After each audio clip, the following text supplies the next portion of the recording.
CRPF की 86वीं स्थापना दिन परेड के मौके पर इस कार्यक्रम में उपस्थित मध्य प्रदेश के सम्माननीय मुख्यमंत्री डॉक्टर मोहन यादव जी,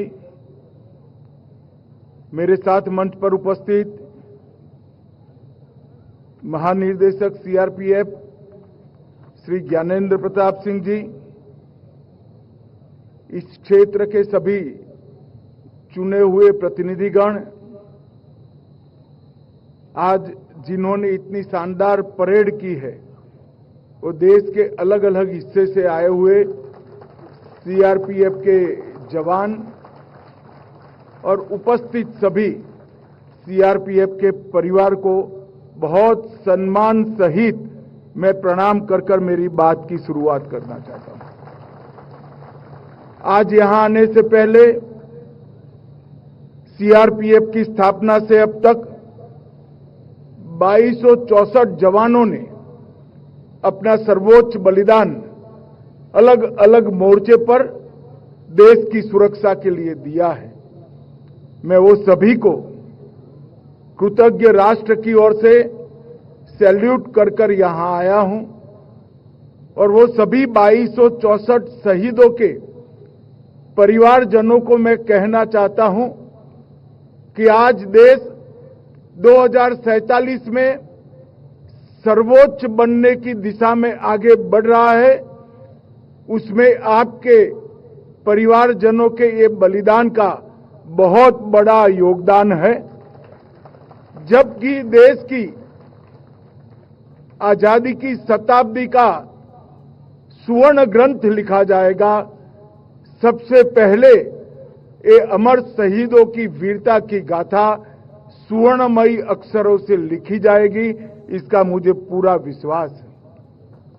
हमेशा सीआरपीएफ ने देश की एकता और अखंडता बनाए रखने के लिए अपना सर्वोच्च बलिदान देने में कोई कसर नहीं छोड़ी और इसीलिए जब भी देश में कहीं अशांति होती है और गृह मंत्री के नाते जब मुझे मालूम पड़ता है कि सीआरपीएफ का जवान वहां मौजूद है, मैं निश्चिंत होकर अपना बाकी काम करता हूं, क्योंकि मुझे भरोसा है कि सीआरपीएफ है तो विजय सीआरपीएफ के जवान की सुनिश्चित। भाइयों और बहनों, मोदी जी की सरकार दूसरी बार बनने के बाद 2019 में हमने निर्णय किया कि सभी सीएपीएफ का स्थापना दिन देश के अलग अलग हिस्सों में मनाया जाएगा। उसी के तहत आज ये वार्षिक परेड नीमच के अंदर मनाई जा रही है और आज यहां पर सीआरपीएफ के कई जवान, कई कार्मिक, उनको उनके उत्कृष्ट प्रदर्शन के लिए अलग अलग प्रकार के अलंकरणों से नवाजा गया है। मैं वो सभी को बहुत बहुत बधाई देना चाहता हूं। मित्रों, सीआरपीएफ का योगदान देश की सुरक्षा से अलग हटकर कोई देख ही नहीं सकता। चाहे कश्मीर की वादियों में आतंकवाद फैलाने वाले, नापाक इरादे रखने वाले आतंकियों के सामने जूझना हो, चाहे पूर्वोत्तर में शांति प्रस्थापित करने के लिए हमेशा तैनात रहना हो, और सबसे बड़ी बात, पशुपति टू तिरुपति का एक हौसला रखने वाले दुर्दांत नक्सलियों को आज 4 जिलों में सिमट कर रख देना, इस सारे कारनामों में हमारे सीआरपीएफ के जवानों का बहुत बड़ा योगदान है। ढेर सारी पुस्तकें भी इनकी वीरता, इनकी कर्तव्यपरायणता, इनका हौसला और देशभक्ति की गाथा नहीं लिख सकती। इस सीआरपीएफ 1939 में क्राउन रिप्रेजेंटेटिव पुलिस के नाम से इसका गठन किया गया। और मित्रों, मैं आज इस मंच से सीआरपीएफ के हर जवान को एक कहना चाहता हूं कि कभी भी ये मत भूलना कि आपके नए स्वरूप सेंट्रल रिजर्व पुलिस फोर्स की स्थापना और उसका ध्वज देने का काम महान सरदार वल्लभ भाई पटेल ने किया है। सरदार वल्लभ भाई पटेल ने न केवल सीआरपीएफ की स्थापना की, ध्वज दिया, उसके चार्टर को भी बहुत बखूबी से उन्होंने चिन्हित करने का काम किया और सरदार पटेल के ही दिखाए हुए रास्ते पर इतनी लंबी मजल एक गौरवमयी यात्रा सीआरपीएफ ने समाप्त की है और आज 248 बटालियन सहित 4 जोनल मुख्यालय, 21 सेक्टर मुख्यालय, 2 परिचालन सेक्टर मुख्यालय, 17 रेंज और 39 प्रशासनिक रेंज में लगभग 3 लाख जवान बटकर हर जगह पे देश की शांति और सुरक्षा के लिए काम कर रहे हैं।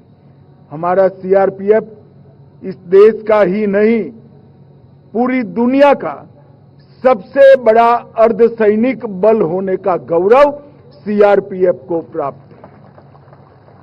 भाई और बहनों, 76 साल के आजादी के इतिहास में कई ऐसे मौके हैं जहां देश की आन बान शान को सीआरपीएफ के जवानों ने बचा कर रखा। लद्दाख के हॉट स्प्रिंग में 21 अक्टूबर 59 में चीनी सेना का मुकाबला केवल कुछ चुनिंदा सीआरपीएफ के जवानों ने किया और सबने शहादत हासिल की।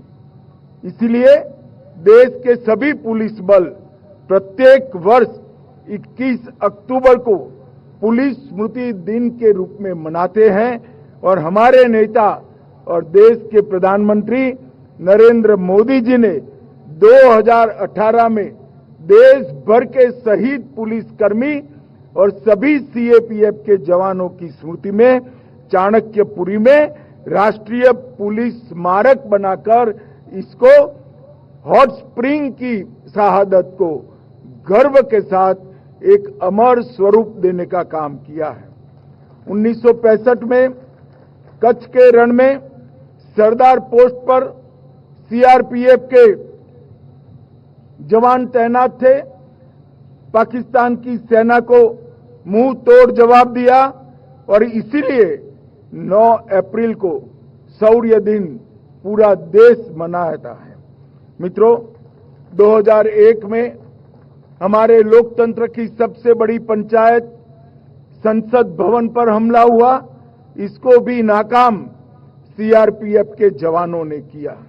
2005 में श्री राम जन्मभूमि पर आतंकी हमला हुआ, उसको भी निरस्त करने का काम सीआरपीएफ के जवानों ने किया और मंदिर को सुरक्षित रखा। भाइयों और बहनों, सबसे बड़ी कामयाबी सीआरपीएफ के इतिहास में लिखी जाएगी, वो अनेक सालों तक याद रखी जाएगी कि इस देश को नक्सलवाद से मुक्त करने में सीआरपीएफ ने बहुत बड़ा योगदान दिया है। आज भी दुर्दांत नक्सली भी जब उनको समाचार मिलते हैं कि कोबरा के जवान उनकी ओर गति से बढ़ रहे हैं तो उनकी रूह कांप जाती है। इस प्रकार का एक बहुत बड़ा शौर्य का परिचायक सीआरपीएफ की कोबरा बटालियन बनी है। मैं आज इस मंच से 86वीं परेड के दिन पर कोबरा बटालियन के सभी जवानों को हृदयपूर्वक बहुत बहुत शुभकामनाएं और शाबाशी देना चाहता हूं। आपके नेतृत्व में सीआरपीएफ के बाकी जवानों ने नक्सलवाद को समाप्त करने की दिशा में बहुत बड़ा योगदान दिया है और मैं आज आपको कहकर जाता हूं कि 31 मार्च 2026 इस देश में नक्सलवाद हमेशा के लिए समाप्त हो जाएगा। ये प्रण जो है वो आपके ही दम पर इस देश ने तय किया है। सीआरपीएफ के बगैर ये संभव नहीं है। धारा 370 हटाने के बाद कश्मीर के अंदर शांति बनाए रखनी हो या हर चुनाव को बहुत अच्छे तरीके से पारित कराना हो, हर जगह सीआरपीएफ के जवानों ने मन देकर सच्चे मन से ड्यूटी निभाने का काम किया है।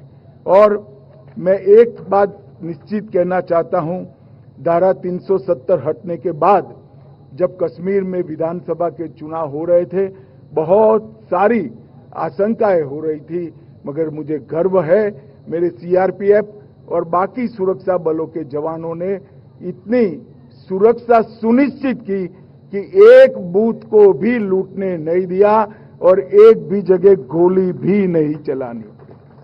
ये बहुत बड़ी उपलब्धि है।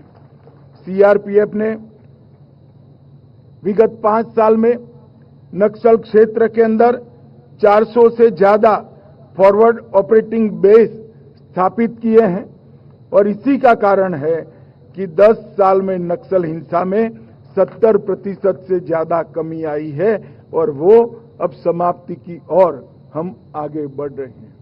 वसुधैव कुटुंबकम हमारे देश के उपनिषदों का संस्कार है।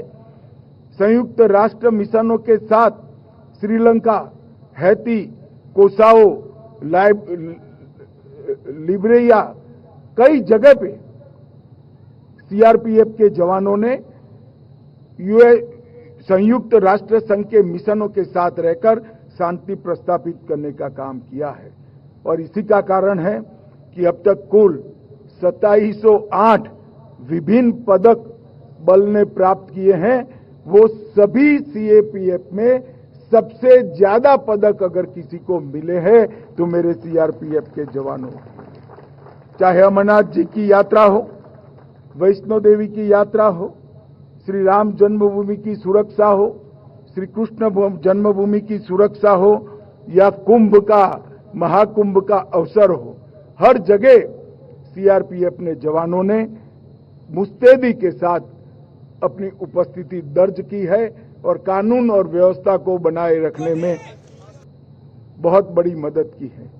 स्वच्छ भारत, एक भारत श्रेष्ठ भारत, त्रिरंगा यात्रा, स्वच्छता ही सेवा, एक पेड़ मां के नाम, कई अभियानों को सीआरपीएफ ने एक बहुत अच्छे तरीके से जमीन पर उतारकर ये भी सिद्ध किया है कि हाथ में बंदूक तो है मगर देश की, समाज की हर समस्या के सामने लड़ने के लिए सीएपीएफ हमेशा सजग है।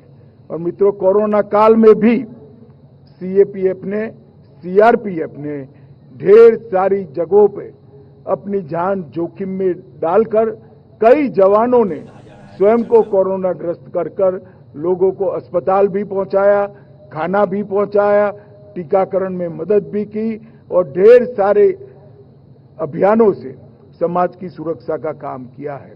मैं एक और बात के लिए भी सीआरपीएफ को बहुत बहुत बधाई देना चाहता हूं कि विगत 5 साल में हमने तय किया था कि 5 साल में 5 करोड़ पौधों का रोपण सीएपीएफ के सारे बल मिलकर करेंगे। इसका पहला पौधा सीआरपीएफ के ग्रुप केंद्र गुरुग्राम में मैंने रखा था। 1 करोड़वा पौधा भी सीआरपीएफ के कैंपस नांदेड़ में ही रखा। 4 करोड़वा पौधा भी मैंने यूपी के सीआरपीएफ के कैंप में ही रखा और आज 6 करोड़ से ज्यादा पौधे लगाकर हमने पर्यावरण के प्रति बहुत अच्छी जागरूकता दिखाने का काम किया है। मित्रों, नरेंद्र मोदी जी ने सीएपीएफ के कल्याण के लिए, हमारे जवानों के कल्याण के लिए कई सारे कदम उठाए हैं। देश भर के 7 दुर्गम क्षेत्रों में एयर कुरियर सर्विस को लागू किया गया और हाल ही में भारत सरकार ने वेतन और भत्ते में निरंतर सुधार हेतु 8वें वेतन आयोग का भी गठन किया है। हमने 42 लाख से अधिक आयुष्मान सीएपीएफ के कार्ड दिए हैं, जिसके तहत हजारों हॉस्पिटल आज सीएपीएफ कर्मी और उनके परिवारजनों के लिए उपलब्ध हैं। लगभग आवास योजना में हमने 9.5% सेटिस्फेक्शन रेशियो को बढ़ाया है। सीएपीएफ ई आवास वेब पोर्टल लॉन्च कर 6.5 लाख कर्मियों को खाली आवास देने के लिए हमने प्रयास किया और 1 लाख से अधिक आवास हमने आवंटित कर दिए हैं। अब बल में महिलाओं की भी भर्ती हो रही है। इनके लिए भी 124 महिला बैरक की अप्रूवल दी है। इसमें से 109 बन गई है और 450 बैरक बनाने का काम चालू करने का गृह मंत्रालय ने तय किया है। प्रधानमंत्री छात्रवृत्ति योजना, इसके तहत सीएपीएफ कर्मचारियों के बच्चों को अच्छे से पढ़ाई लिखाई करने की सुविधा, केंद्रीय अनुग्रह राशि को वैज्ञानिक बनाना, विकलांगता अनुग्रह राशि में 50% की वृद्धि करना और 119 मास्टर भंडार और 1794 सहायक भंडार के माध्यम से केंद्रीय पुलिस कल्याण भंडारों को भी हमने ज्यादा लोकाभिमुख बनाया है। मित्रों, आज आपकी भव्य, मनमोहक, डिसिप्लिन और शानदार परेड को देखकर किसी का भी मन वाह सीआरपीएफ बोल जाए, इस तरह से आपने परेड की तैयारी की है। मैं सभी को बहुत बहुत बधाई देना चाहता हूं और मैं आज आशा व्यक्त कर जाता हूं कि नरेंद्र मोदी जी की सरकार ने जो प्रण लिया है 31 मार्च 2026 को इस देश में एक भी जगह नक्सलवादी उत्पात करने वाले लोग नहीं होंगे। इसमें सीएपीएफ को और विशेषकर सीआरपीएफ और कोबरा बटालियन को बहुत बहुत सफलता मिलेगी। आप सबको अनंत अनंत शुभकामनाएं और शहीदों के प्रति श्रद्धा व्यक्त कर मेरी वाणी को विराम देता हूं। वंदे मातरम।